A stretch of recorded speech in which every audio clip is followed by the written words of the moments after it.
கோவை திருமலையாம்பாளையம் பகுதியைச் சேர்ந்த நாகராஜ் என்பவருக்கு சொந்தமான சுமார் 10 ஏக்கர் பரப்பளவிலான தோட்டத்தில் வாழை, தக்காளி உள்ளிட்டவை பயிரிடப்பட்டுள்ளது. இந்நிலையில் நேற்று முன்தினம் அங்கு புகுந்த 12 காட்டு யானைகள் தக்காளி தோட்டத்தை சேதப்படுத்தியதோடு அருகில் இருந்த வாழை தோட்டத்திற்குள் புகுந்து சுமார் 20க்கும் மேற்பட்ட வாழை மரங்களையும் சாய்த்துள்ளது.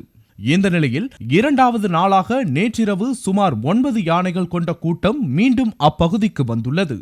அப்பகுதியில் உள்ள கோயாஸ் என்பவருக்கு சொந்தமான நிறுவனத்தின் சுற்றுச்சுவரை தாக்கி சேதப்படுத்திய யானைகள் அங்கிருந்த வாழை தோட்டத்திற்குள் புகுந்து 3 மணி நேரத்திற்கும் மேலாக அங்கு பயிரிடப்பட்டிருந்த சுமார் 600க்கும் மேற்பட்ட வாழை மரங்களை சாய்த்து அவற்றை சூறையாடின.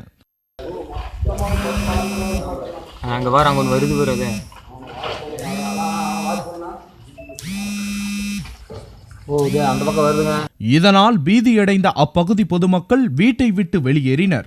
அவர்கள் அளித்த புகாரின் பேரில் அங்கு விரைந்த வனத்துறையினர் பட்டாசுகளை வீசி யானைகளை துரத்தியதால் அவை மற்றொரு தோட்டத்தில் தஞ்சம் புகுந்தன.